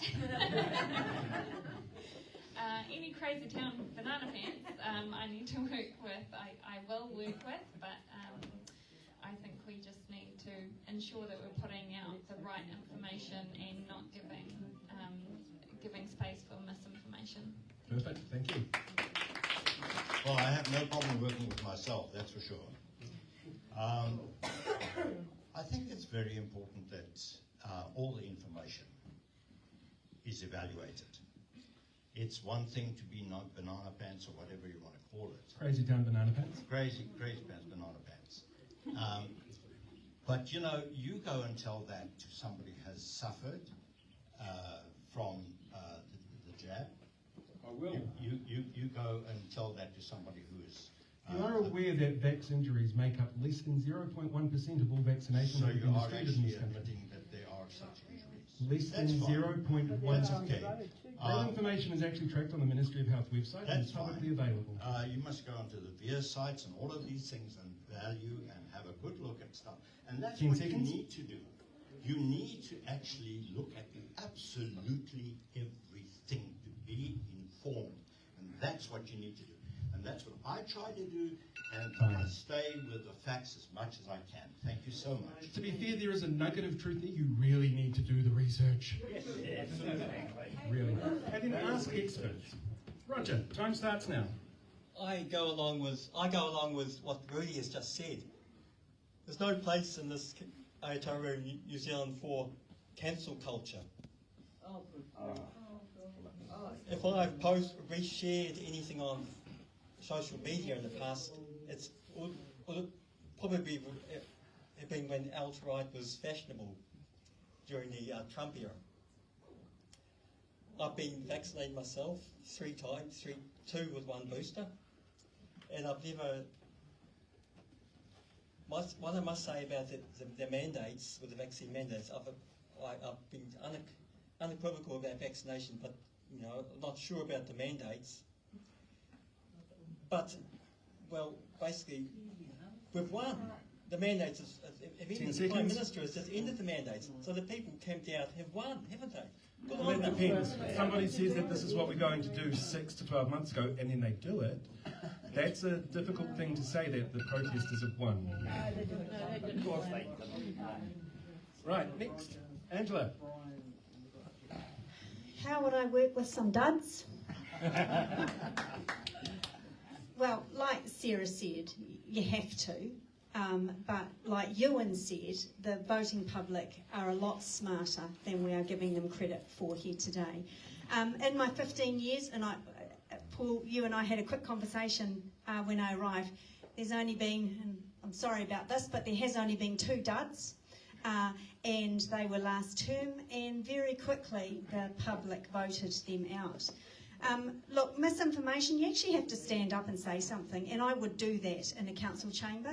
That the the difficult thing is if a dud gets elected, then they are elected with a mandate. There were people there that voted them on. But thankfully, with STV, the threshold is so much higher, so I don't think we're in danger of any duds this time around. I hope your optimism is warranted. Right, now I know this is going to be a tough one for you to keep under a minute, Louise. Where to start? Okay, so a lot of people I've been talking about have said they simply just want to vote for somebody who isn't an anti-vaxxer this election.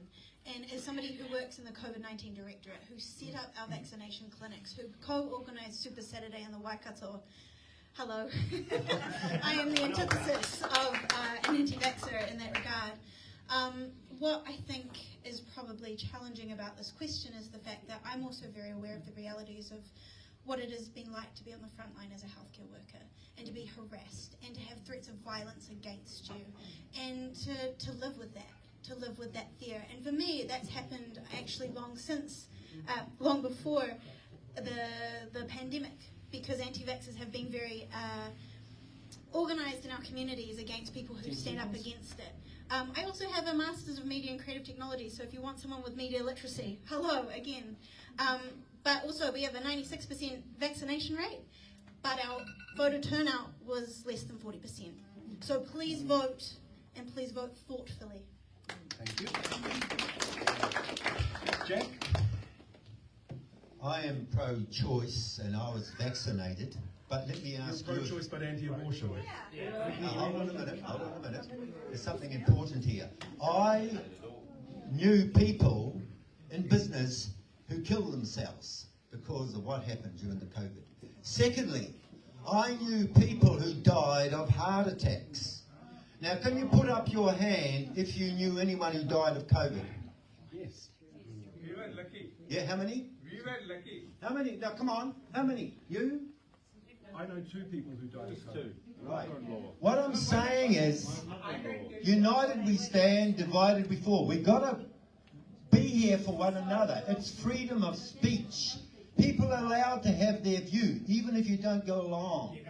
And I'm open to inclusiveness and understanding and being there for everyone, not just for people who don't think for themselves or understand what's really going on. So, yep, the voice of the people. I was there for people who were suicidal, people who were experiencing heart attacks, and we have to be there for the people.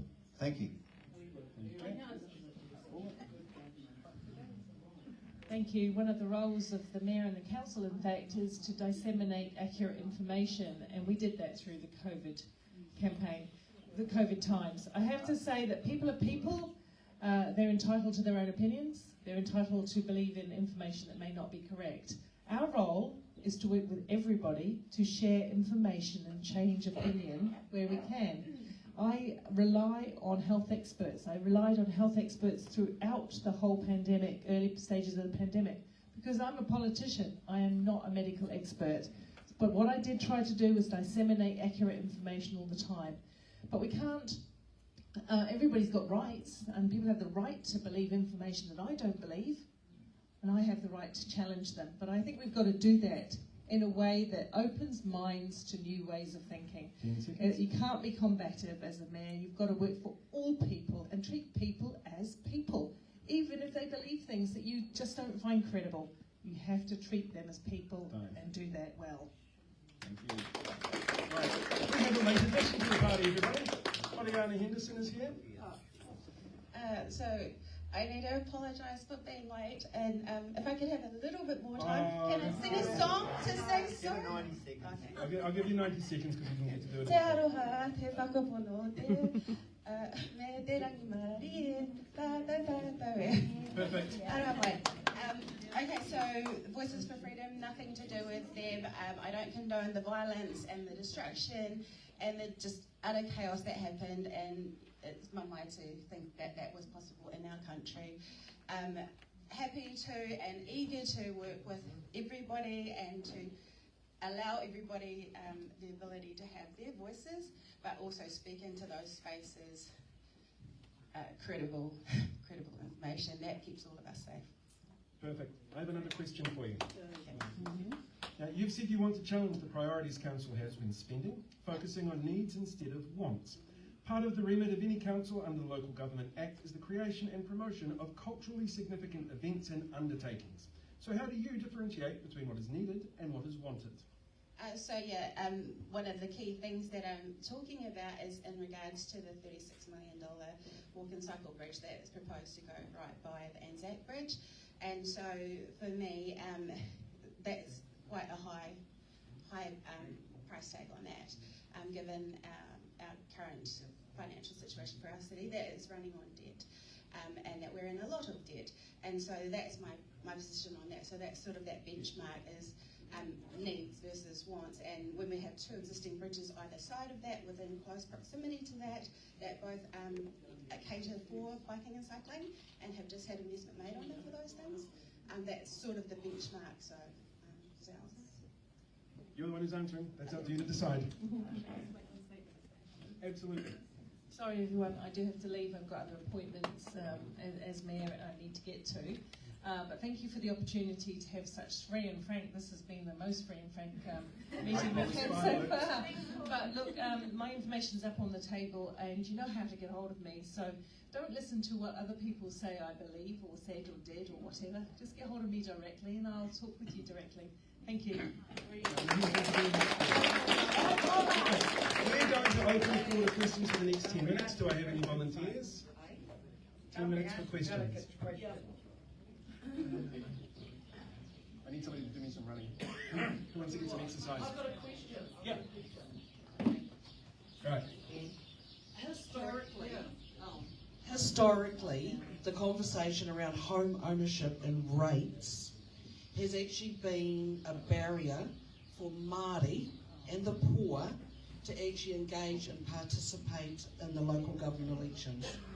Can I tell you that started with the legislation for Māori representation. So we're going back to 1863, 1864.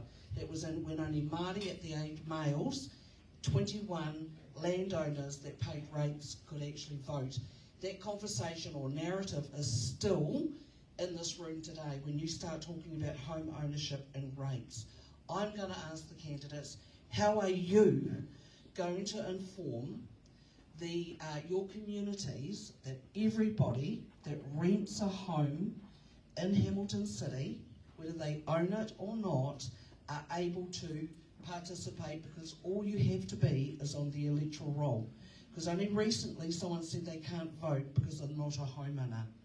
I did that in my masters, I'm now a doctor, so that is absolutely a barrier. So that's one.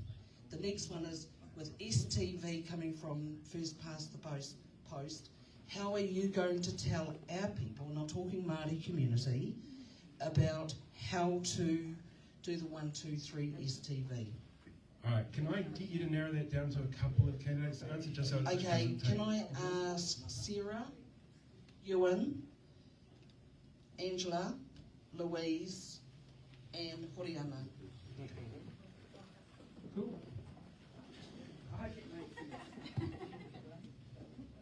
All right, and for the candidates, I'm going to give you 30 seconds to answer. Okay, excellent question. So I think actually the way that we go about getting people to vote needs to change. I'd like to see us give voting papers to everybody, no matter whether they're enrolled or not, and then have voting stations outside supermarkets, marae, community centres, all of those places, so that actually, just like with the general elections, where we have a much higher turnout, everyone votes, and we can advertise, when we're advertising that, the fact that ratepayers, that people, homeowners and renters are all entitled to their vote. Look, I agree with Sarah's comments. I would go a step further and ensure that in school, from day one, we talk about the importance of local government, what we do, the importance of participating in democracy and ensuring people vote. In regards to ensuring people understand STV, look, we haven't done that well, and we need to fund that more. 5 seconds. Please, people, vote. If you're over the age of 18, whether you own a home or not, you can, and then obviously number your candidates in preference. Thank you. Thank you. Two really great questions, and obviously the first one around home ownership and voting in the link is backed up by considerable research. And interestingly enough, when we have central government elections, they get an 80% turnout. Voting papers through the post is fundamentally wrong because renters move a lot. So that's that. In terms of STV, we did actually get an email this morning in our inbox, us already elected members. There's a massive STV campaign coming, and also I know our Māori wards, Vote for Te Pora, she is out there and moving the STV voting system through her community as well. Thank you. I should have made all the answers 30 seconds. It's just so much faster. Yeah, much better. So if you remember me from last election, you know I'm a big nerd about voter turnout. One, if you want to talk about misinformation, it is misinformation that you can't vote unless you're a homeowner. So I would love to see us move to a model where it's a postal vote, but also an election day like we have with general elections. And God forbid I say we take something from Australia, but they do sausage sizzles. Democracy sausage sizzles. So I think we should have both in-person voting and a sausage sizzle outside. And in terms of STV, if you can count, you can vote under STV. That's as simple as it is. Can I add Jose to that, please, too? Sorry. So when I'm talking about a $36 million cycle bridge, it's been proposed because it will help build more houses. So my thing is that we could build more houses with that money, and so more houses that are socially and affordable within our city, but also as far as STV, go to my page, Horiana Henderson for Council, and you will see a video that's up there helping whānau to know that they can vote STV, that you don't have to be a homeowner to do it. Thank you.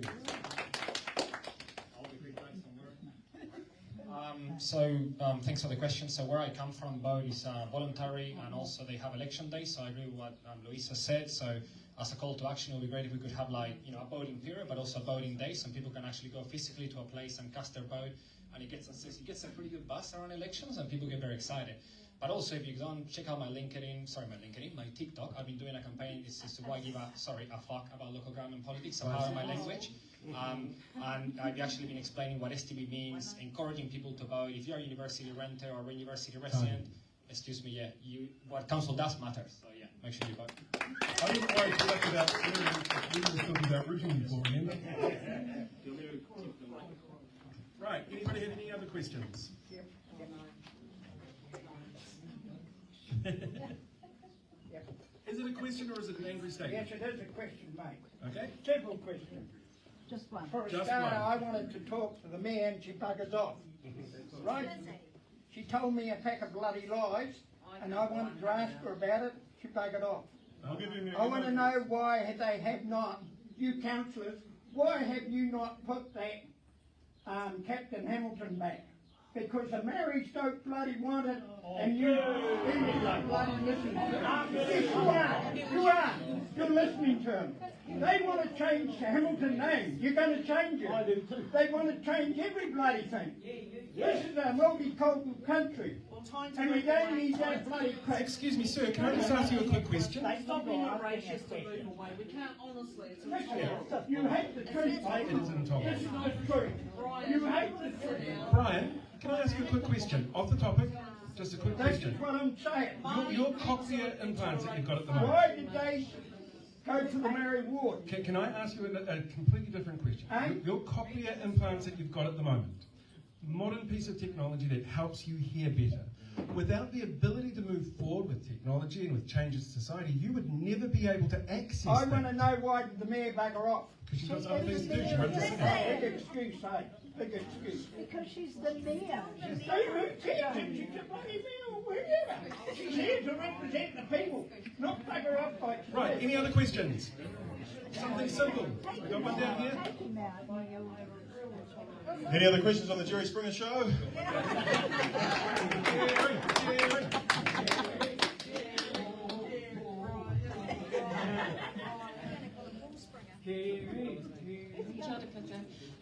This is a question perhaps for Ewan, for Angela, what's going to be for me, but perhaps for a new standing member, perhaps Jose. You're standing to be decision makers for the city, but it's the council that ultimately carries out those decisions. how are you going to improve the performance of the people within that council, considering that a lot of those qualified, technically able staff can get paid better in the private sector? Ooh, good question. Whoa, that's a very good one. So,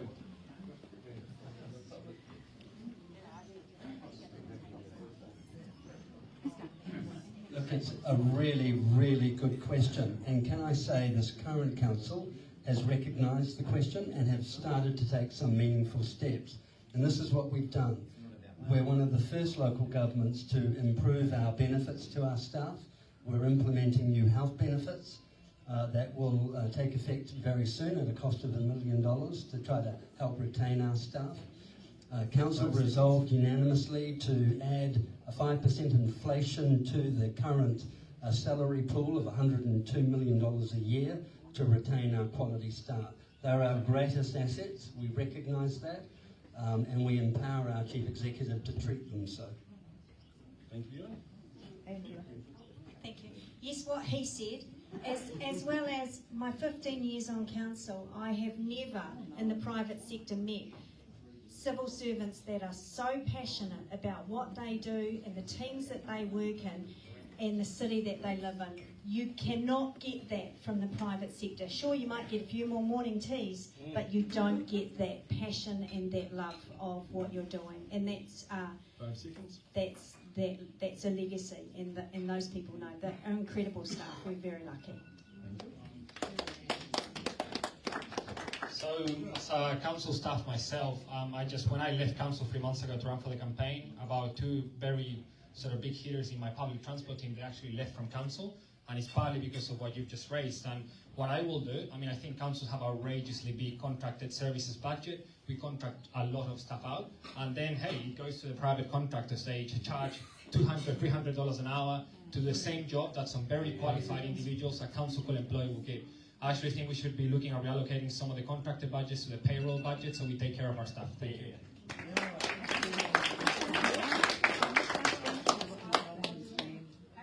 Do you have a question, Chanti? Thank you. I just want to say that everyone is saying that Tihuya, you're talking about it. Do you know that Sumuruni we should be thanking for it? I would say at this point it is the culmination of a lot of people having put a lot of work I know in. that, but she started it anyway, so. No, she didn't. If she's not here today, I will say thank you so. So I hope everybody agree with that. You know, we all are enjoying the trip, aren't we? No? Right. I'm going to wrap it up there because it's gone over time. I want to thank everybody who came out, and I want to have a huge number here for all of the candidates. I know stepping up and putting your name out there is really tough, and being scrutinised by people who ask really hard questions and some who ask really simple questions about ice cream cannot always be an easy thing to do. So I want you to know that I appreciate what you are doing, standing up and doing what you can to support your local communities, or hurt them, depending on who you talk to. Good luck with the campaign. Remember your voting forms come out, and you've got right up